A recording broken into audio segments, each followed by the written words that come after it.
Chandigarh university के इतने खूबसूरत छात्रों को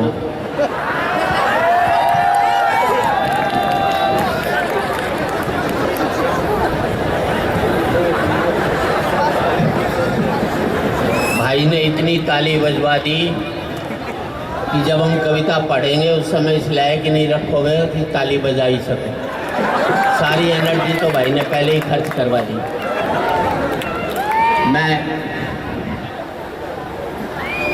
मैंने यूनिवर्सिटी तो बहुत देखी, दिल्ली यूनिवर्सिटी में पढ़ा हूँ, पर जिस खूबसूरत यूनिवर्सिटी आपने बनाई है उसके लिए मैं सोई साहब को, उन सबको बधाई देना चाहता हूँ।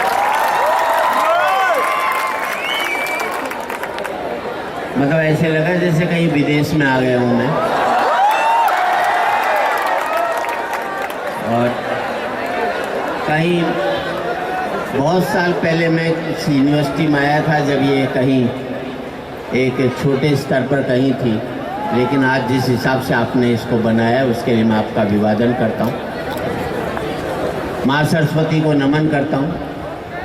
मैं अपने साथी कवियों का क्या परिचय दूँ, पहले उससे पहले कुछ वैधानिक चेतावनी है। वैधानिक चेतावनी जो हमें देनी पड़ती है, जो सुप्रीम कोर्ट का आदेश है कि हमें कवि सम्मेलन कविता पढ़ने से पहले ये बोलना ही पड़ेगा, तो इसको आप दूसरी तरह से न लें।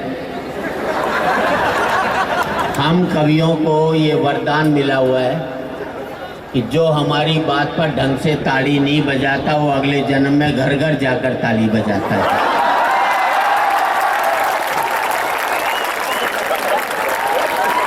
पहले से ही बता देना ठीक है, कहीं ऐसा नहीं बाद में अगले जन्म में आप हमें कोसोगी ये क्या करवा दिया तुमने। हमारा मकसद हंसाना नहीं है, किसी मकसद से हंसा दें तो हंसाना सार्थक होता है। आप हमारी उम्र को वो मत समझें जो कि आप टीवी पर देखते हैं, उसमें हम में इतना ही फर्क है। वहाँ पर कल्चर के कपड़े उतारने से टीआरपी बढ़ती है, हमारी टीआरपी कल्चर को कपड़े पहनाने से बढ़ती है। राजनीति पर ज़्यादा हम नहीं कहते, क्योंकि मेरा मानना है कि करोड़ों रुपए की कविताएं इन 2 कौड़ी के नेताओं पर क्यों खर्च की जाए। क्योंकि इस देश में सत्ता बदलती है, व्यवस्था नहीं बदलती। चेहरे बदलते हैं, चरित्र नहीं बदलता। मुखौटे बदलते हैं, मन नहीं बदलता। हम राजा का चेहरा अब हो गया भाई, अभी रहते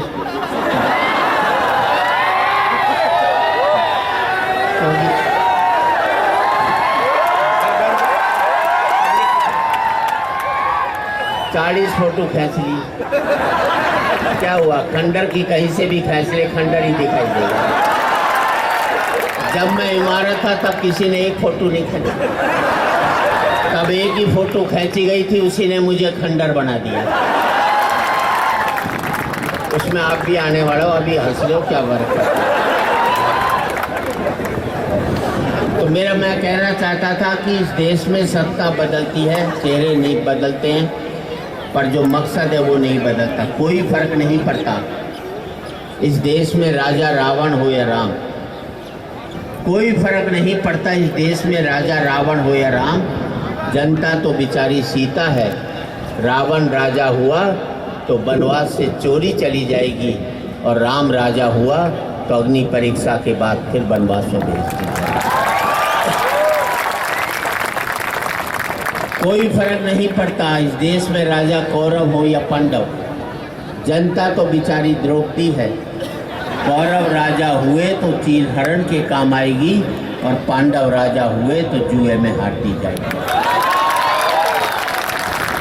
और आखिर में यही कह सकता हूँ, कोई फर्क नहीं पड़ता इस देश में राजा हिंदू हो या मुसलमान, जनता तो बेचारी लाश है। हिंदू राजा हुआ तो जला दी जाएगी, और मुसलमान राजा हुआ तो दफना दी जाएगी। कविता को उत्साह में ले, उत्तेजना में न ले। सीटी बजाना कोई हमारे कवि सम्मेलन की परंपरा नहीं है। मैं इसलिए कह रहा हूँ कि हम गांव कस्बों में कवि सम्मेलन करते, वहाँ सीटी बजे तो ठीक बात है, उनको नहीं समझ। लेकिन पढ़े लिखे लोग भी अगर कविता पर सीटी बजाएंगे तो फिर हम कविता पढ़ने जाएंगे कहाँ? ये तो बताइए। हम कभी ये कहते हुए नहीं जाए कि हमें कुछ भी नहीं गम था, अगर गम था तो ये गम था जहाँ कश्ती मेरी डूबी वहाँ पानी बहुत कम था। लीजिए, ये मत बताएं कि आप एजुकेटेड हो, लर्नेड बनो। एजुकेशन और लर्निंग में बहुत फ़र्क है। भाई खेच ले यार, मुझे रिकॉर्डिंग में नहीं करवाता, जो मोबाइल पर कर रहे वो भी नीचे कर ले। आज रिकॉर्ड करके कल देखकर हंसोगे, इससे बड़ी मूर्खता हो सकती है क्या? जिंदगी में आज बेहतर जीना सीख जाओगे तो कल अपने आप ही बेहतर होता चला जाएगा। Don't स्पाइल your today for a better tomorrow. इस पर ज्यादा ताली बजनी थी क्योंकि ये अंग्रेजी मैंने वहां बैठकर रटी है। वो भाषा जिसका कोई व्याकरण नहीं, उसे बोलना बड़ा कठिन काम होता।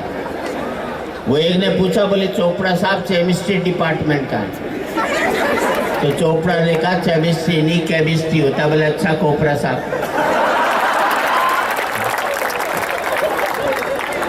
वो एक ने कहा मेरा अंग्रेजी का प्रोनाउंसिएशन बड़ा खराब। दूसरा बोला मेरा भी यही खराब है। उससे वो गलत भी नहीं बोला गया। अंग्रेजी की भाषा का कौन सा शब्द साइलेंट हो जाए पर पता ही नहीं चलता। हमारी भारतीय भाषाओं का हर शब्द बोलता है, कोई भी साइलेंट शब्द नहीं होता।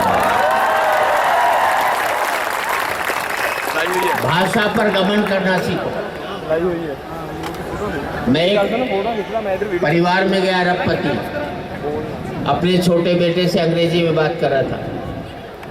मैंने उससे कहा कि अंग्रेजी में क्यों बात करते हो, घर में तो हिंदी में बात करो, पंजाबी में बात करो, मराठी में बात करो। हीन भावना भाषा के प्रति।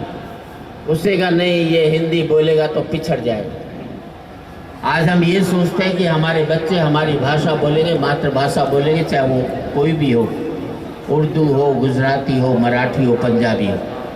एक भावना ये नहीं आनी चाहिए कि बोले हिंदी बोलेगा पिछड़ जाएगा।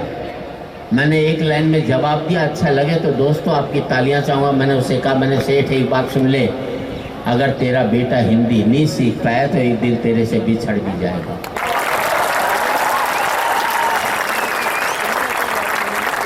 सीटी थोड़े बंद करो, जहाँ बैठे हो। मैं इसको कॉलेज नहीं मानता हूँ, इस यूनिवर्सिटी में नहीं मानता हूँ। मेरी निगाह में ये मंदिर है, मंदिर से बड़ी कोई स्थान नहीं मानता। और मंदिर में जाता हूँ तो मुझे लगता है जैसे मैं इंडस्ट्री के अंदर आया हूँ। तो आपके मंदिर में आया हूँ तो उस मंदिर की तरह इसकी पूजा करें, तब जा करके ठीक रहता है। और एक बात, स्टूडेंट्स पूछते हैं हमसे, वाजिब सवाल पूछते हैं कि पेट तो अंग्रेजी भरती है, क्यों पढ़े हिंदी, क्यों पढ़े पंजाबी। मैंने एक ही लाइन में जवाब दिया, मैंने बेटे मानता हूँ अंग्रेजी तुम्हें कार देती है, पर हमारी भाषाएं तुम्हें संस्कार देती, इसलिए पढ़ रहे हो। बच्चा अगर नानक को नहीं जान पाएगा तो एक दिन अपने बाप को भी नहीं जान पाएगा, समझ लो।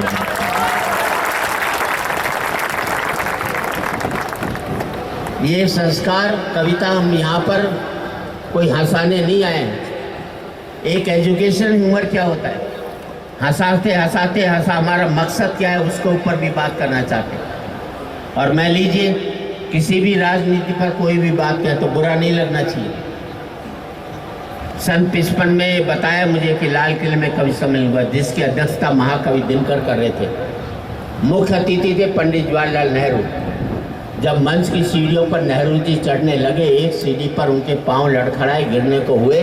पीछे दिनकर जी थे, उन्होंने संभाल लिया। तो नेहरू जी ने दिनकर जी से कहा, दिनकर जी आपका बहुत बहुत धन्यवाद, मैं थोड़ा लड़खड़ा गया था, आपने संभाल लिया।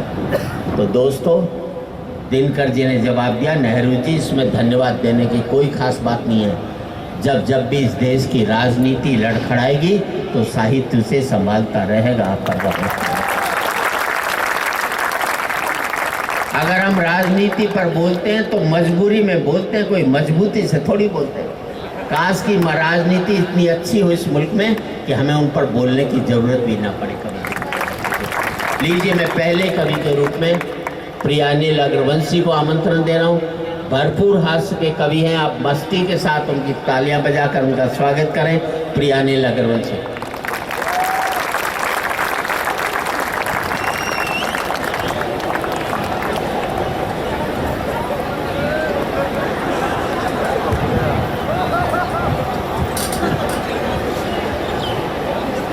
मां सरस्वती को नमन करता हूं, पावन मंच को प्रणाम करता हूं और आपकी उपस्थिति को भी नमन करता हूं।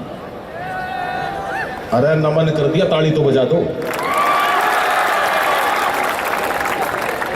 बहुत सुंदर आयोजन आज का, मैं बधाई देता हूं। और दिल्ली के अंदर बहुत कॉलेजों में कार्यक्रम करते हैं साहब, और ऐसा लगता है कि दिल्ली से ज्यादा जो IIT है या कहीं पर भी जो स्टूडेंट सुनते हैं बहुत अच्छा सुनते हैं। लेकिन आज ये एहसास हुआ चंडीगढ़ अपने आप में विशेष है साहब। चंडीगढ़ के लोग और भी बेहतर सुनते हैं। और ये जो सिक्योरिटी गार्ड लगा रखे हैं, अगर ये अपनी बंदूक नीचे कर ले तो और ज्यादा एंजॉय करेंगे बच्चे।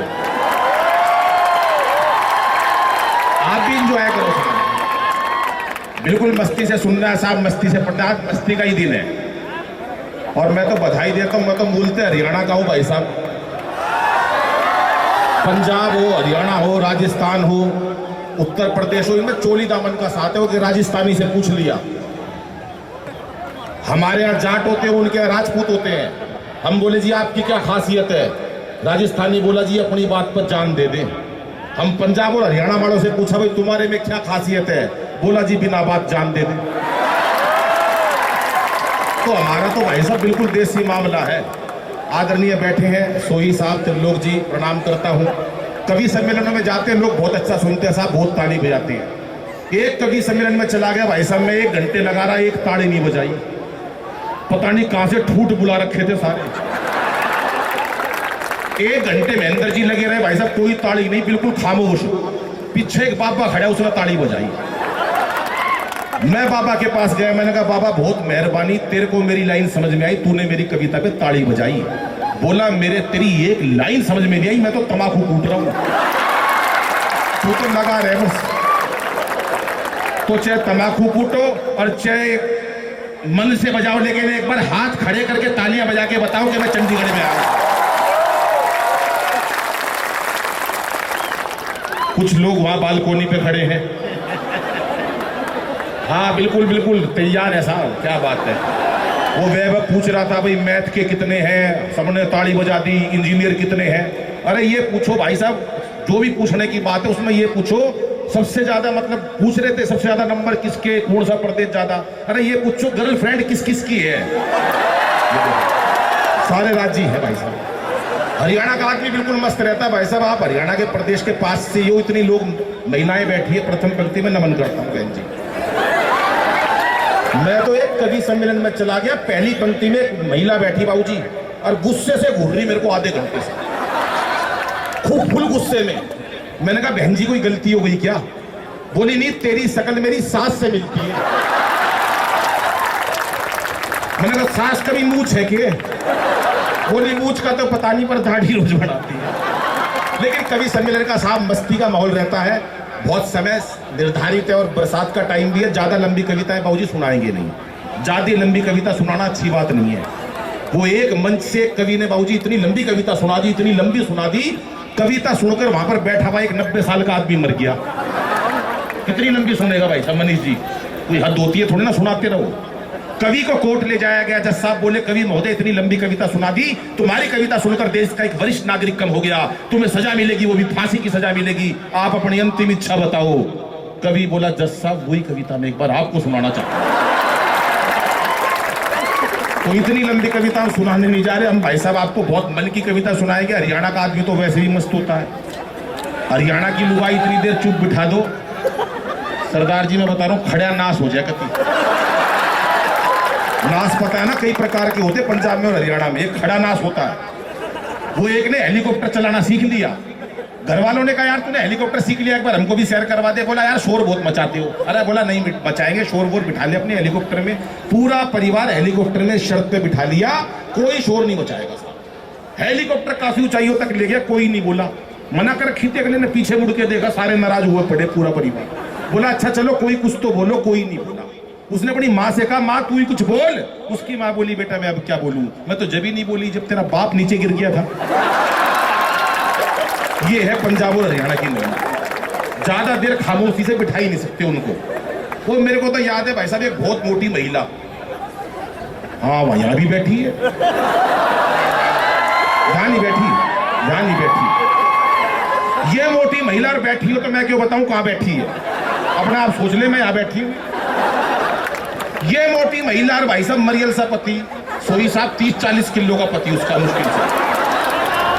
हाँ ये भी एक आया मंच पे कर रहा था, वो जो उतना ही होगा 30-40 किलो का, वो भी फालतू बता रहा हूँ भाई साहब, बिल्कुल मरियल सा पति, मोटी महिला, उसे ले गई टैटू वाले के पास, जाके बोली भाई साहब इनके हाथ पे शेर बना दो। अब टैटू वाला हरियाणा का था, उसने पहले तो पति देखा मरियल सा, ये बात सुन के उसका खून जल गया कि पहले तो पति देख, इसके ऊपर जंगल का राजा बनवाएंगे। उसने पहले तो पति देखा मरियल सा 30-40 किलो का वैसे, उसके बाद इतना सा हाथ उसका जरा सी कलाई वैसे, बोला इस पे सांप बढ़ेगा, और ये सांप भी फल वाला नहीं बन सकता, इसके मरावा सांप बनेगा बड़ा व लंबा, और ये सांप तो इसी साल बनवा लियो, नहीं अगले साल केचुआ बनाना पड़ेगा। और बोली मेरे हाथ पे, बोला बहन जी तू चाहे पूरा चिड़ियाघर बनवा लो।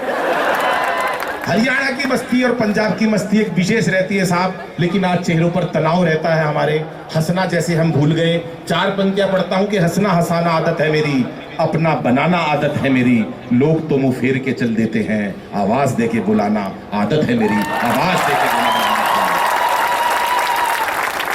अभी मेरी बात हो रही थी सोई साहब से, हम बहुत अच्छा पढ़ाई करके इंजीनियर बन जाएंगे, डॉक्टर बन जाएंगे, और भी बहुत कुछ जीवन में ऐसा प्राप्त कर लेंगे, लेकिन क्या फायदा उस इंजीनियर का जो वहां पर जाकर नौकरी पे भी ठूठ सा बैठा रहे। पूछेंगे कहां से आया, बोला चंडीगढ़ यूनिवर्सिटी से आया हूं, लेकिन चंडीगढ़ यूनिवर्सिटी का स्टूडेंट ऐसा नहीं निकलना है। सबका चहुमुखी विकास करने के लिए आज का कवि सम्मेलन रखा है कि हम सामाजिक और साहित्यिक संस्कारिक हर एक क्षेत्र में आगे बढ़े, ऐसी चंडीगढ़ यूनिवर्सिटी है। ऐसा मैं आपसे कामना करता हूं कि हर बच्चे के चेहरे पर एक मुस्कुराहट हो, कोई तनाव ना हो। भाई साहब तालियां आप बहुत अच्छी बजा रहे हो, नहीं तो कवि सम्मेलनों में चले जाते सरदार जी। मैं एक कवि सम्मेलन में चला गया, हर आदमी ताली बजा रहा, एक बैठा ठूठ वो नहीं बजा रहा। मैंने कहा भाई तू क्यों नहीं बजा रहा? कह रहा मैं बड़ा आदमी हूं भाई साहब, मैंने तो आदमी रखे हुए। और मैंने कहा ताली बजाने के लिए आदमी टेक लिए। एक कविता सुनाई भाई साहब, सारे हंसे, वो ही नहीं हंसा। मैंने कहा भाई साहब आप क्यों नहीं हंस रहे? बोला बताया था ना बहुत बड़ा आदमी हूं, मैंने आदमी रखे हुए हैं। मैंने कहा अच्छा भाई तूने हर काम के लिए आदमी रखे हुए हैं। 4-5 दिन बाद वही सड़क पर मिल गया। मैंने कहा नमस्ते भाई साहब। बोला नमस्ते। मैंने सुना आपकी शादी हो गई। बोला हाँ। मैंने कहा आप हनीमून पे नहीं गए?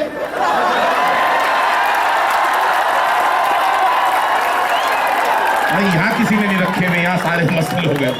यहाँ बिल्कुल मस्ती की बात है। आइए साहब 4 राजनीति की बातों से जोड़ता हूँ। और हरियाणा का प्रदेश ऐसा, वहां तो बुजुर्ग भी ऐसा। मेट्रो दिल्ली में चलती है, सरदार जी ने मेट्रो में बैठ लिया। एक ताऊ मिल गया मेरे को हरियाणा का, मेरे से बोला रहा छोरे तू बलबीर का सैके, पिताजी के नाम से पूछ लेते उसका है क्या? और अब बोला छोरे बलबीर का सैके। मैं बोला ना ताऊ मैं बलबीर का कोनी।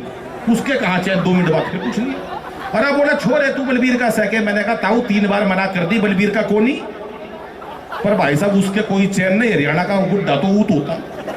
दोबारा फिर पूछने लगा छोरे बलबीर का सैके। मैंने भी गुस्से में कह दी हाँ बलबीर का हूं। बोला होगा भाई बलबीर का, पर तू लागता कौन है? तो ये मस्ती का आलम रहता है। एक बार जोरदार तालियां बजाएं। मैं आपको कुछ राजनीतिक छंदों से जोड़ता हूं कि इस बार मोदी जी की आई सरकार, देखो सबको उम्मीद है कि अच्छे दिन आएंगे। सबको उम्मीद थी कि अच्छे दिन आएंगे, लेकिन पता नहीं आएंगे कि नहीं आएंगे।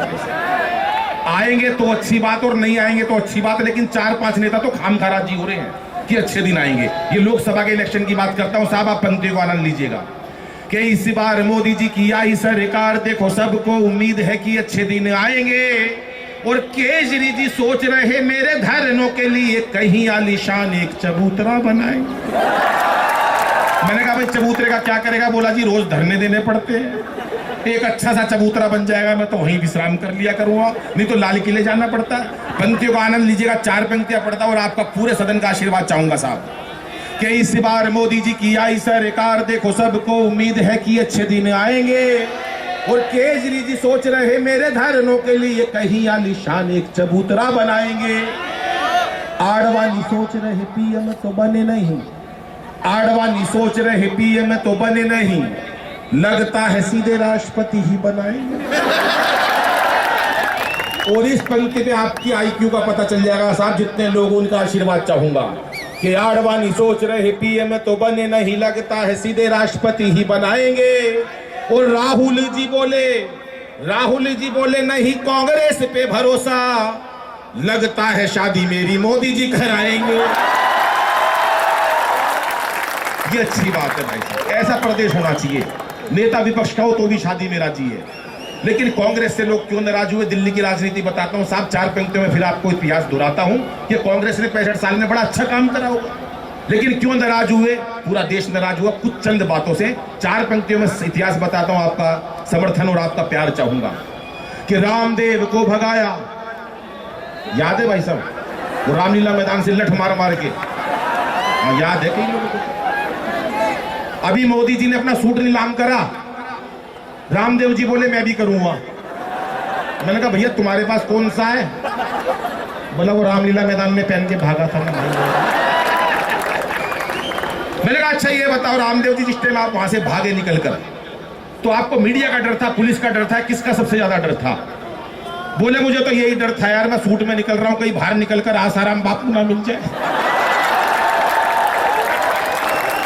कि रामदेव को भगाया, अन्ना बाबा को सताया, दामिनी का कांड हमें दे रहा दुहाई है। आप याद करो क्यों नाराज हुए लोग। रामदेव को भगाया, अन्ना बाबा को सताया, दामिनी का कांड हमें दे रहा दुहाई है। और देश का किसान रोया, सीमा पे जवान रोया, पीएम की खामोशी भी रास नहीं आई है। देश का किसान रोया, सीमा पे जवान रोया, पीएम की खामोशी भी रास नहीं आई है। और शीर्ष नेताओं ने सदा घटिया बयान दिए, शीर्ष नेताओं ने सदा घटिया बयान दिए, रोज घोटालों ने छवि उनकी गिराई है। और महंगाई ना रोक सके बाकी जो भी वोट बचे, झाड़ू वाली पार्टी ने कर दी सफाई है। दिल्ली में भाई साहब 70 सीटों में से 67 सीटें आई केजरीवाल साहब की। मैंने पूछा उनसे, मैंने कहा 70 सीटों में से साहब 67 आई है, 70 क्यों नहीं आई? बोला यार झाड़ू कितनी भी अच्छी दे लो, थोड़ा बहुत कूड़ा रह ही जाता। स्थिति यहां तक पहुंच गई है। लेकिन पढ़ाई पढ़नी चाहिए साहब मन से। मैं देख रहा हूं यहाँ बच्चे बहुत मन से पढ़ते हैं, बहुत दूर से आए हुए हैं। लेकिन मैं एक संदेश जरूर देता हूं, रखियो यार। अच्छा एक आधा आदमी जरूर बुलाते कवि सम्मेलनों में ऐसा, भाई साहब इसको एक गैस की गोली दे दो, इसका 1 घंटा हो गया चैन नहीं ले रहा। कई बार आदरणीय सुरेंद्र शर्मा जी ने भी कह ली, या अभी देखो मोदी जी ने एक बयान दिया कि ना खाऊंगा और ना खाने दूंगा। मैं एक बात ये पूछ रहा हूं भाई साहब, जब ना खाएगा ना खाने देगा तो फिर ये शौचालय किस लिए बनवा रहे हैं? ये इन लोगों के लिए बनवा रहे जिन्होंने भी आवाज निकाली थी। भैया इन्हें ले जाओ एक बार, करवा लाओ एक बार, जोरदार तालियां बजाए साहब मिलके। मैं आपको हास्य कविता से जोड़ता हूं साहब। बालकोनी वाले का भी विशेष प्यार चाहूंगा साहब। हाँ ये बहुत, अरे इतना प्यार भी ना चाहिए, ये तो खुश हो गए, ज्यादा ही मस्ती में आ लिए। देखो मस्ती से पढ़नी चाहिए, जैसे भाई साहब पंजाब का बच्चा पढ़ता, हरियाणा का बच्चा पढ़ता, वो एक का रिजल्ट आने आ गया, पिताजी ने पूछा भाई तेरा रिजल्ट आया था बेटा क्या हुआ? अरे बोला होना क्या था, वो सरपंच का छोरा फेल हो गया। बोला मैं तेरी बुझू हूं, तू क्या सरपंच का फेल हो गया? महाराज तेरा क्या हुआ? बोले इससे ज्यादा क्या कहूँ, डॉक्टर का लड़का फेल हो गया। बोला सरपंच का हो गया, डॉक्टर का हो गया, और तेरा क्या हुआ? बोले जो हमारे स्कूल के प्रिंसिपल है उनका बेटा भी फेल हो गया। अरे बोला अपनी बता महाराज तेरा क्या हुआ? बोला फिर पिताजी तू कौन सा प्रधानमंत्री लाग रहा है, तेरा भी निमट लिया। तो ऐसी पढ़ाई मस्ती की साथ मैं इस चंडीगढ़ यूनिवर्सिटी के सभी छात्रों से निवेदन करूंगा कि आप ऐसी पढ़ाई पढ़ें जो देश में अपना नाम ऊंचा हो, इस संस्था का नाम हो और हमारे प्रधान जी का नाम ऊंचा हो। सरदार जी बैठे, मैं प्रणाम करता हूं। मैं बात तो इन पे भी बहुत कुछ कहना चाहता हूं, लेकिन समझ में नहीं आ रहा कहूं क्या नहीं कहूं, क्योंकि बाद में भाई साहब लिफाफा भी लेना और जाना भी इनसे ही है। हाँ जी हाँ, नहीं पर एक बात मेरी इनसे जरूर हुई थी, वो मैं जरूर बताऊंगा, चाहे लिफाफा मिले चाहे ना मिले। पीछे मेरे से इनका फोन आया कि अनिल भाई मेरा स्वास्थ्य ठीक नहीं रहता। मैंने कहा स्वास्थ्य ठीक नहीं रहता साहब, आप सुबह सुबह घूमने चले जाया करो। बोले यार क्या करूं अनिल भाई, आंख ही नहीं खुलती। मैंने कहा जी एक नौकर रख लो। इन्होंने 10,000 रुपये महीने का एक नौकर रख लिया जो सिर्फ जगाएगा 5 बजे। अब इन्होंने वो नौकर रख लिया साहब, ये सोने लगे 9 बजे। भाई साहब नौकर ने इनको से इन्होंने पूछा भाई मैंने तेरे को 10,000 रुपये महीना में रखा हुआ है, कम से कम तू जगाता, मेरे को इसी काम के लिए रखा, तूने जगाया क्यों नहीं? बोला जी मैंने तो आपको जगाया भी था, आप तो घूम के भी आ गए। बोले मैं दुनिया को सिखाता हूँ, ये मेरे को सिखा रहा है। मैं कब घूम के आ गया भैया? बोला जी मैंने आपको 5 बजे जगाया था, आपने एक करवट उधर ली, एक करवट उधर ली। मैंने सोचा बड़े आदमी इससे ज्यादा क्या घूमते हो। एक बार पूरी कमेटी के लिए तालियां बजाएं साहब, आपको ऐसे शिक्षक मिलेंगे। हास्य व्यंग की कविता भाई साहब कहां से परिवार से मैंने निकाला है। उस हास्य व्यंग को आजकल चुटकुले टिप्पणियों के माध्यम से पूरा देश हंसा रहा है, लेकिन हम कवि हैं और अपना दायित्व पूरा करते हैं। सब टीवी वाला क्या बात है, पूरे देश ने इस कविता को पसंद किया। मैं आपका ध्यान चाहूंगा और मस्ती के साथ, लेकिन इस कविता से सिर्फ एक बात सीखनी है कि हमको टेंशन नहीं लेनी साहब। टेंशन में नहीं पढ़ना, किसी तनाव में नहीं पढ़ना, मस्ती के साथ पढ़ना है। कविता से आप आश्चर्य लिए और आप सभी आनंद लीजिएगा साहब। कि आजकल के बच्चे गजब ढा रहे हैं, आजकल के बच्चे गजब ढा रहे हैं परीक्षाओं में। भाई साहब पता नहीं क्यों इतने नंबर ला रहे हैं। आजकल के बच्चे गजब ढा रहे हैं परीक्षाओं में, पता नहीं क्यों इतने नंबर ला रहे हैं। हम तो 7-8 भाई थे, पढ़ाई में खूब दिल लगाया करते, तब जाके सबके मिला के 60-70% आया करते पूरे परिवार के। हौसले इतने बुलंद कभी उदास नहीं हुए, हौसले इतने बुलंद कभी उदास नहीं हुए। एक साल में 2 भाइयों से ज्यादा पास नहीं हुए, इतने ही होते थे। घर वालों ने जो पुस्तक एक बार दिलवा दी, बहन जी तो समझ गए, घर वालों ने जो पुस्तक एक बार दिलवा दी, भाई साहब सारी उम्र वही चला दी। छोटे वाला भाई कई ट्यूशने पढ़ा, पूरा जोर लगा लिया, अगली क्लास में नहीं चढ़ा। दरअसल उसे जबरदस्ती स्कूल में डलवा दिया, दरअसल उसे जबरदस्ती स्कूल में डलवा दिया। पहली कक्षा में दाखिल कराया था, 5 साल बाद पहले से उठा लिया, वही पाया उसी बेंच पे। और इस पंक्ति में पूरे सदन का फिर आशीर्वाद चाहूंगा कि 12वीं कक्षा में, देखो मेरा अनुसरण नहीं करना, सिर्फ मेरे से मस्ती सीखनी है कि आपको बिल्कुल तनाव रहित होकर पढ़ना है, लेकिन नंबर बहुत अच्छे लाने हैं। 12वीं कक्षा में मेरे अकेले के प्रथम पंक्ति का विशेष दायित्व रहता है साहब। सबकी तालियां चाहूंगा जितने लोग खड़े हैं। माइक वाला कहां है? हाँ, तेरा भी चाहूंगा आशीर्वाद। 12वीं कक्षा में कान खोल के सुन लो, चौकन्ने हो जाओ, हाथों को तैयार कर लो साहब। मेरे अकेले के पूरे परिवार में, बाबूजी सरदार जी आप बहुत ध्यान से सुन रहे हो, सुन लो। 12वीं में मेरे अकेले के 33% नंबर आए। ये है खुशी आप लोगों की। मुझे लगा कि मैं चंडीगढ़ में आया हूं। 12वीं में मेरे अकेले के 33% नंबर आए थे। घर वालों ने जश्न मनाए थे। कैसे जश्न मनाए थे सुनो। जब मैं रिजल्ट देखकर घर लौटा तो अद्भुत घड़ी थी। बड़ी बुआ दरवाजे पे आरती का थाल लिए खड़ी थी। कहने लगी बच्चे ने इतिहास रच दिया, और इसी खुशी में सवेरे की सवामनी शाम का भंडारा रख दिया। 33% में भंडारे होते थे। और पिताजी ने खुशी खुशी में पूरे घर में सफेदी करवा दी कि बेटे के 33 आए हैं। पिताजी ने पूरे घर में सफेदी करवा दी और मार्कशीट शीशे में जड़वा के ड्राइंग रूम में टंगवा दी। पर रिश्तेदारों को दिखाऊंगा। और कविता का सबसे पावरफुल पंच देता हूं और सबका आशीर्वाद चाहूंगा कि बड़ी अम्मा ने तो यहां तक कह दिया, दादी माँ ने तो यहां तक कह दिया कि अब जब तक इस बच्चे की पढ़ाई चलेगी, घर में देसी घी की अखंड जोत जलेगी। ये अलग बात है पढ़ाई बीच में ही छुड़वानी पड़ी। सरदार जी 6 महीने से पहले जोत बुझानी पड़ी। लेकिन ना कोई शिकवा ना कोई गिला, दाखिला आखिर कॉरेस्पॉन्डेंस में मिला, क्योंकि हमारे समय में बच्चे पढ़ाई से बिल्कुल नहीं घबराते थे। एक कक्षा में कई कई साल लगाते थे और कई बच्चों के तो रिश्ते भी स्कूल के थ्रू आते थे। ये महेंद्र अजनबी जी की शादी स्कूल से ही हुई है कि छठी में पढ़ता 24 साल का हो गया।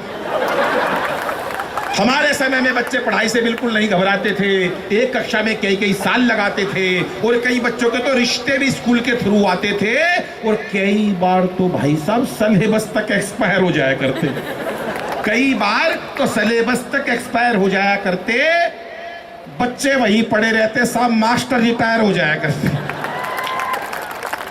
और जो बच्चे एक कक्षा में कई कई वर्ष लगा दिया करते, उन्हें अगले साल कक्षा का मॉनिटर बना दिया करते। जो बच्चे एक कक्षा में कई कई वर्ष लगा दिया करते, उन्हें अगले साल कक्षा का मॉनिटर बना दिया करते। वही बच्चे आज देश के विजेता बन गए और उस टाइम के सारे मॉनिटर आज देश के नेता बन गए और उस टाइम के सारे बच्चे आज देश के उस टाइम के सारे मॉनिटर देश के नेता बन गए। लेकिन आजकल के बच्चे जाने किस तनाव में रहते हैं, आजकल के बच्चे जाने किस तनाव में रहते हैं, हर वक्त एक अभाव में रहते हैं। आजकल के बच्चे जाने किस तनाव में रहते हैं, हर वक्त एक अभाव में रहते हैं। अरे बच्चों का बचपन बस्ते के बोझ तले दब गया, माँ बाप का प्यार कंप्यूटर टीवी व मोबाइल की भेंट चढ़ गया, माँ बाप का प्यार कंप्यूटर टीवी व मोबाइल की भेंट चढ़ गया। धन्यवाद।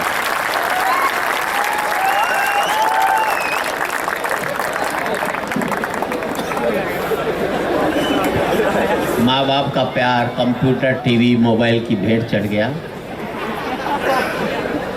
2 kg में बच्चा था, 2 kg का बस्ता था। जब पढ़ाई का बोझ इतना है, तनाव रहित पढ़ाई होनी चाहिए, तनाव के साथ नहीं होनी चाहिए। मैं अब जिस कवि को बुला रहा हूँ, महेंद्र अजनबी को, देश का बहुत ऊंचे कद का कवि है, सबसे ऊंचा है, देख लो। वैसे देखा जाए तो लंबे कद वालों ने कोई ज़्यादा तीर नहीं मार लिया। मुझे याद है एक लंबे कद वाला सब्जी वाले के पास गया, बोले नींबू क्या भाव दिए? उसने कहा बैठ कर देख संतरे हैं। वैसे प्रिय महेंद्र अजनबी को आमंत्रण दे रहा हूँ, जिन्हें 2 साल पहले सर्वश्रेष्ठ का हाथ रसी का हाथ से सम्मान मिला है। आप भरपूर उनका स्वागत करें, प्रिय महेंद्र अजनबी।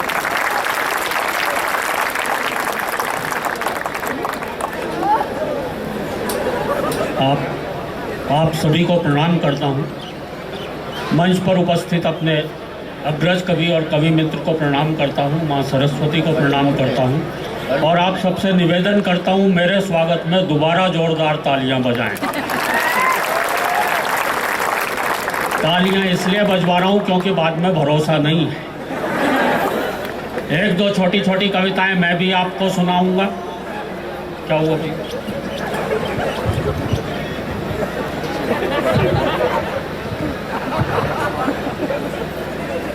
आज तक एक भी कवि माइक के साइज का पैदा नहीं हुआ।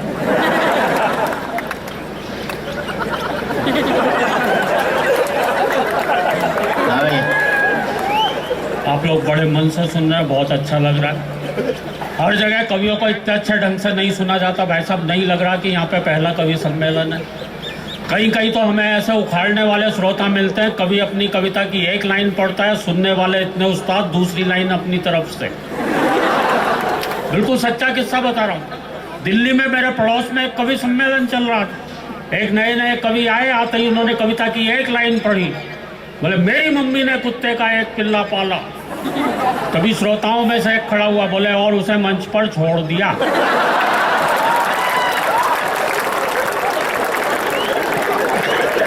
तालियां बजाने वाली बात नहीं थी, क्योंकि यह कविता मैंने नहीं सुनाई थी, किसी और ही कवि ने सुनाई थी, यहाँ पर भी नहीं है। पर इस तरह की दिक्कतें अक्सर हमारे साथ आती रहती। हमारे एक गीतकार एक जगह गीत पढ़ रहे थे, धरा बेच देंगे, गगन बेच देंगे। तभी एक खड़ा हो गया, बोले भैया ये बता दे फिर कहाँ रहेंगे जब सारी चीजें बेच दोगे तो। और अभी तो मैं पिछले दिनों जेल में गया।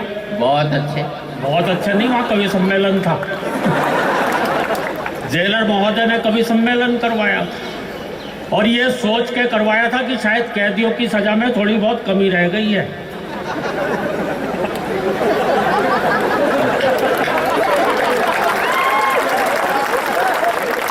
पुलिस ने सबको कविताएं सुनवाई है। अच्छा, नीचे सारे कैदी बैठे हुए थे लाइन लगाए हुए। एक कवि आए, वीर रस के थे, बड़ी जोर से चीखते हुए बोले, आदमी यूं हालातों में जकड़ा ना जाता, आदमी यूं हालातों में जकड़ा ना जाता। नीचे एक चोर कैदी बैठा था, बोला भैया कुत्ते की पूंछ ना दबती तो मैं पकड़ा ना जाता। एक बार तालियां बजा दे, मैं शुरू होता हूँ। वाकई में बहुत मन से सुन रहा है, बहुत बहुत साधुवाद देता हूँ मैं तो यहाँ। हाँ,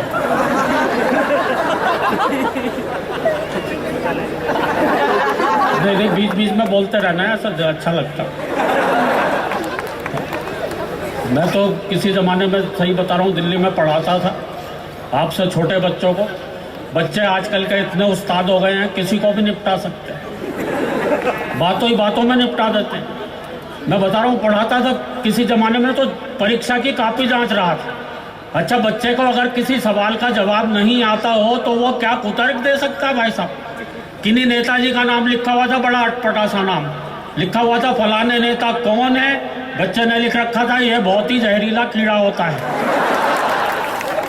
खेतों में पाया जाता है, हरे रंग का होता है। बच्चे की मर्जी कुछ भी लिखता रहे, लेकिन जो अंतिम बात बच्चे ने लिख रखी थी उसके लिए तो मैं भी बच्चे के लिए तालियां बजा गया। बोले खेतों में पाया जाता, हरे रंग का होता है, और जिस फसल के ऊपर लग जाए उसे नष्ट करके ही छोड़ता है। बहुत बड़ी बड़ी बातें करते हैं बच्चे। वो एक नहीं, इतना उत्साह नहीं है। देखिए ये सलीका नहीं है। वो मुझे तो ध्यान है, एक बच्चे से पूछा किसी ने कि नेता ने चारा खाया, इस वाक्य का भविष्य काल यानी फ्यूचर टेंस बनाओ, तो बच्चे ने लिख रखा था अब नेता दूध देगा। एक बच्चा, उसका भी उस्ताद, उसने उसका भी भविष्य काल लिख रखा था, बोले बाद में वो गोबर भी कर सकता है। बच्चे नहीं छोड़ते।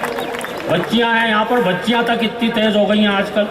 वो एक बच्ची से पूछा किसी ने, बोले राम लक्ष्मण तो ठीक, पर सीता जी वनवास में क्यों गई। तो बच्ची शर्माते हुए बोली, सीता जी के वनवास जाने में बहुत बड़ी सीख है, घर में 3-3 सास हो तो जंगल ही ठीक है।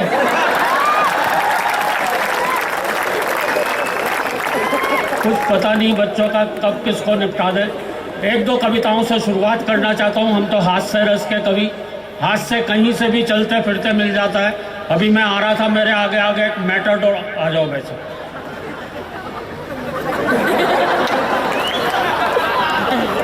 चलो अच्छा, उधर पीछे की तरफ जा रहा है, उसको ऊपर आना। मैं तो घबरा जाता हूँ। एक जगह कविता पढ़ रहा था, सामने से एक आदमी लठ लेके आ गया। मैंने उससे कहा भाई साहब बैठ जाऊँ क्या। बोले नहीं आप तो पढ़ो, आप तो हमारे मेहमान हो, मैं तो उसे ढूंढ रहा हूँ जिसने आपको बुलवाया है। मैं यहाँ तो ये भी नहीं कह सकता आदरणीय सोडी जी ने हमें लेकिन बड़े मन से आप लोग सुन रहे हैं। हाँ, कुछ कहना है क्या। वो इशारे से मुझे लगता है कि मैं बैठ जाऊँ। हाँ, मैं आ रहा था, मेरे आगे आगे एक मेटाडोर जा रही थी, पीछे एक शेर लिखा हुआ था। हमें तो शेर व शायरी भी कभी कभी रेडीमेड मिल जाती है। शायद ड्राइवर ने अपनी भावनाओं को उस शेर में व्यक्त कर रखा था। लिखा था, हम भी प्यार करते थे, चांदनी से दिल लगाने लगे, अपनी किस्मत ही खराब थी, मेटाडोर चलाने लगे। दिल्ली में एक ऑटो के पीछे शेर देख लिया, वो भी बड़ा प्यारा शेर था। लिखा हुआ था, दिल के अरमा आंसुओं में बह गए, वो मुस्कुरा कर चल दिए, हम गेयर बदलते रहे। हंसी की बात है, चारों तरफ बिक्री पड़ी है। आपने ट्रक देखे होंगे, इतनी सारी बातें मिलेंगी। ऊपर लिखा रहता है पब्लिक कैरियर, हालांकि वो सामान ढोने के काम में आता है। पीछे लिखा रहता है, बुरी नजर वाले तेरा मुंह काला। इसलिए मैं सभी ट्रकों को बड़ी अच्छी नजरों से देखता हूँ। खामोखा अपना मुंह काला क्यों करवाऊं। वैसे मुझे पता है ट्रकों को अच्छी नजरों से कोई भी नहीं देखता। मैं तो जब बाजार से निकलता हूँ मुझे लगता है सबके मुंह काले हैं, जरूर किसी ट्रक को बुरी नजरों से देखा हो। पर एक बात मेरी समझ में नहीं आती दोस्तों, ये ट्रक वगैरह तो अफ्रीका में भी चलते होंगे।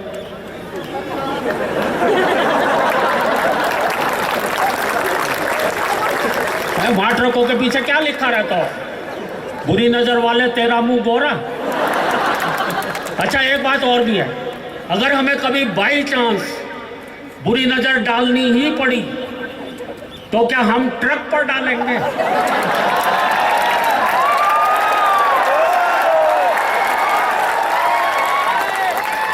भाई सड़कों पर एक से एक सुंदर, एक से एक हसीन मारुतियां घूमती हैं।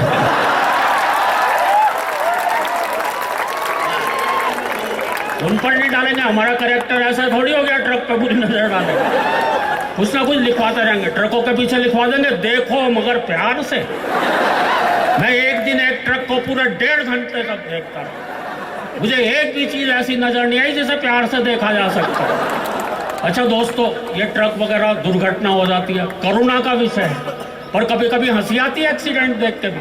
गर्मियों की बात है, मैं शिमला जा रहा था, मैंने देखा एक ट्रक खाई में गिरा हुआ था और ट्रक के पीछे लिखा हुआ था, हम सुनहरे कल की ओर बढ़ रहे हैं। और उसे खाई में सुनहरा कल नजर आ रहा। कुछ और आगे गया, एक और ट्रक मिला, वो भी खाई में गिरा हुआ था, लेकिन एक पेड़ के सहारे अटका हुआ था, ऊपर लिखा हुआ था, एक तेरा सहारा। ऐसा इसी के लिए पैदा हुआ। ये तो कुछ भी नहीं, लोग बात कभी कभी शौक में फिल्मों के नाम लिखवा देते हैं गाड़ी के पीछे। एक मारुति कार और एक ट्रक का एक्सीडेंट देखा। मारुति कार के पीछे लिखा हुआ था, सावन को आने दो, और ट्रक के पीछे लिखा हुआ था, आया सावन झूम के।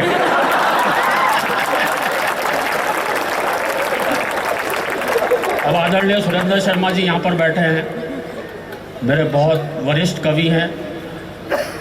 वो अभी इन्होंने पिछले दिनों एक नई होंडा सिटी कार खरीदी, मेरे पास तो खैर पहले से ही थी। आप मुझको ना विश्वास नहीं हो रहा है क्या? मुझसे कहने लगे, भाई इसके पीछे कौन सी फिल्म का नाम लिखवा दूं? मैंने कहा लिखवा दो, मुझे जीने दो। वो बोले नहीं, मेरे पड़ोसी के पास ट्रक है, उसने पहले से ही लिखवा रखा है, जीने नहीं दूंगा। कहाँ से हमें हंसी मिलती है। एक छोटी सी कविता पहले आपको सुनाना चाहता हूँ, बहुत मन से सुन रहे हैं, मैं बहुत साधुवाद आपको देता हूँ। इतने बढ़िया श्रोता, और इस विश्वविद्यालय में मैं आपके सभी के भविष्य की दिन दूनी रात चौगुनी आप उन्नति करें, यह कामना करता हूँ। वाकई में बहुत बढ़िया सुंदर। अच्छा, हमें हाथ से और कहाँ से, हम लोग सुबह उठते हैं, अखबार पढ़ते हैं, जल्दबाजी में होते हैं, कभी कभी पूरा समय नहीं होता अखबार पढ़ने, खाली हेडलाइन पढ़ करके काम चला लेते हैं। कभी कभी अकेली हेडलाइन, अकेला समाचार आपको हंसा सकता है। इस तरह के प्रयोग आप रोज घर पे बैठ के कर सकते हो, आपको हंसने के लिए नया कुछ ना कुछ जरूर मिल जाएगा। वे ध्यान है, एक दिन एक अखबार पढ़ रहा था, अखबार में खबर छपी हुई थी, एक महिला खिलाड़ी का अपहरण, नीचे ब्रैकेट में लिखा हुआ था, हमारे विशेष संवाददाता द्वारा। अकेली खबर हंसा देगी। ज्यादा जल्दबाजी में हो, दो खबरों को मिलाकर पढ़ लें तो भी एक नई बात पैदा होती है। वे ध्यान है, एक दिन एक अखबार में खबर छपी कि कई मंत्रियों को एयर इंडिया के खाने से शिकायत।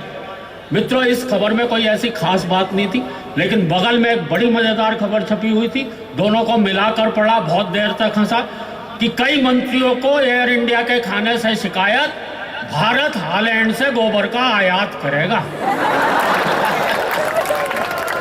इस तरह के प्रयोग मेरे कई वरिष्ठ कवियों ने मेरे से पहले किए। एक नया प्रयोग इसमें मैंने किया। एक दिन मैं अखबार पढ़ता हुआ सड़क के किनारे खड़ा हुआ था, मैंने देखा रेलों में, बसों में, ट्रकों पे तरह तरह के वाक्य लिखे रहते हैं, दीवारों पर तरह तरह के नारे लिखे रहते हैं। मैंने एक अखबार की खबर पढ़ ली, दूसरी सड़क के किनारे लिखी हुई वो बात। कुछ खबरें आप तक पहुंचाता हूँ। अखबार पढ़ रहा था, अखबार में खबर छपी हुई थी, हम देश को 21वीं सदी में ले जा रहे हैं। अचानक मेरी निगाह ट्रक के पीछे गई, बहुत बढ़िया बात मिली। बात आप तक पहुंचे तो एक एक सुधी श्रोता से आशीर्वाद चाहूंगा। हम देश को 21वीं सदी में ले जा रहे हैं, गति सीमा 40। हम सन 2000 ईस्वी में 1 अरब हो गए, ठहरिए आगे खतरनाक मोड़ है। और अगले जोड़े पर फिर आपका विशेष ध्यान चाहूंगा, बात आपके दिलों तक पहुंचे तो 5 आतंकवादी अपने बम विस्फोट से खुद ही मरे। आत्मनिर्भरता ही सफलता की कुंजी है। पाकिस्तान के प्रधानमंत्री भारत आएंगे, बीमारी के बचाव के लिए टीके लगवाएं। वो 3 दिन तक ठहरेंगे, निराश रोगी शुक्रवार को मिले। और अगला जोड़ा बिल्कुल सच्ची घटना पर आधारित है, जो एक सवा साल पहले हमारे देश में घटी। प्रधानमंत्री चीन यात्रा पर रवाना, जेब कतरों से सावधान। और 3 कुख्यात आतंकवादियों का दिल्ली में प्रवेश। नई दिल्ली नगर पालिका आपका हार्दिक स्वागत करती है। बड़े मन से आप लोगों ने सुना एक कविता विशेष जिसका आदेश। जो बसें हैं वो कवि सम्मेलन के बाद ही रवाना होंगी, इसलिए आपको मजबूरन बैठना ही पड़ेगा। वॉल्यूम कम कर दिया। हेलो, अब ठीक है। एक कविता विशेष आपको सुनाना चाहता हूँ, हालांकि उसका समय नहीं है। मैं रात को एक अक्सर कविता सुनाता हूँ। मैंने हास्य व्यंग में तरह तरह के प्रयोग किए हैं मित्रों। मैं आपको एक हास्य रस की डरावनी कविता सुनाने जा रहा हूँ। डरावनी इसलिए क्योंकि मेरी इस कविता में भूत प्रेत हैं। भूत प्रेत होते हैं या नहीं होते हैं ये तो अलग बात है, लेकिन जब से मैंने आदरणीय सुरेंद्र शर्मा जी को देखा है तब से मुझे भी विश्वास होने लगा कि कुछ ना कुछ तो होते ही हैं। मुझे भूतों के बारे में एक घटना ध्यान आ रही है। एक आदमी को पता चला पड़ोस वाले गांव में भूत रहते हैं। वो आदमी उस गांव में गया, उसके पास जाके बोला, भैया सुना तुम्हारे गांव में भूत रहते हैं? वो आदमी बोला, भैया मुझे तो पता नहीं, मुझे तो 40 साल हो गए मरे हुए। और उस आदमी की क्या हालत हुई होगी, वो तो खड़े खड़े ही मर लिया हो। कविता की शुरुआत देखना कितनी डरावनी। ये तो भूत की कविता सुनते ही चल दी। इतने डरपोक छात्र भी हैं क्या? कोई बात नहीं, बहुत से लोग डरते हैं, क्या करें। कविता की शुरुआत देखना कितनी। अंधियारी रात, भौंकते कुत्ते। मुझे नहीं पता था कुछ यहाँ पे भी है।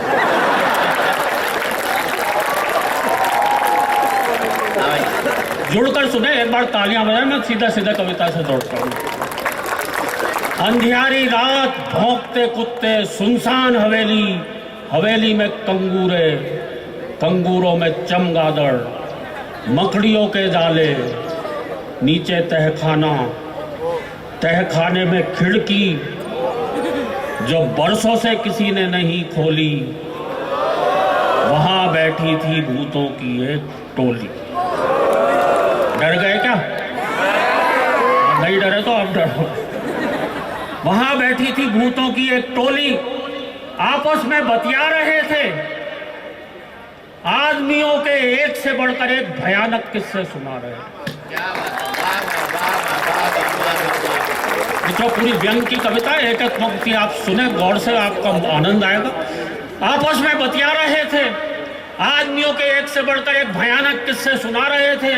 पूरा का पूरा वातावरण था भूतिया, तू तक तूतिया। एक भूत ने दूसरे भूत से कहा, क्या सचमुच तुझे आदमी से डर नहीं लगता? दूसरा भूत बोला, नहीं यार, इस अंधविश्वास पर तो मैं विश्वास ही नहीं करता। दूसरा भूत बोला, नहीं यार, इस अंधविश्वास पर तो मैं विश्वास ही नहीं करता। और आदमी में विश्वास करने लायक है ही क्या? आज की दुनिया में तो आदमी ही आदमी का विश्वास नहीं करता। आज की दुनिया में तो आदमी ही आदमी का विश्वास नहीं करता, तो मैं क्यों करूं, फालतू पढ़ने में डरूं? दूसरा भूत बोला, नहीं यार, मैं तो बहुत डरता हूं। जब भी घर से बाहर निकलता हूं मन ही मन हनुमान चालीसा जपता हूं। मैं तो कहता हूं, आदम इंसान नजर नहीं आवे, महावीर जब नाम सुना। मैं तो अपने बच्चों को भी डराता हूं, बेटा सो जा, नहीं तो आदमी आ जाएगा। बेटा सो जा, नहीं तो आदमी आ जाएगा, तुझे खा जाएगा। बेचारे डर के मारे सो जाते हैं, खाना तक नहीं खाते हैं। एक बुजुर्ग भूत बोला, अबे ये कल रात ही शहर होकर आया है, इस पर जरूर किसी खतरनाक आदमी का साया है। किसी झाड़ फूंक करने वाले को बुलवाओ, इस पर से आदमी उतरवाओ। इसे कितनी बार समझाया है ऐसे दिन दहाड़े या रात में शहर में ना जाए, और अगर कभी गलती से चला भी जाए तो वहां पर एक गोल गोल संसद भवन है ना, उसकी तरफ तो भूल कर भी ना जाए। अबे वहां पे सफेद झक कपड़ों में बैठे नेता तुझे चिपट जाएंगे, पेड़ पे उल्टा लटका देंगे और तुझसे वोट मांगेंगे। और अगली पंक्ति अगर आप तक पहुंचती हो तो एक एक सुधी श्रोता से आशीर्वाद चाहूंगा, पेड़ से उल्टा लटका देंगे और तुझसे वोट मांगेंगे। और याद रख, अपने इलाके की वोटर लिस्ट में तू वैसे भी अभी तक नहीं मरा होगा।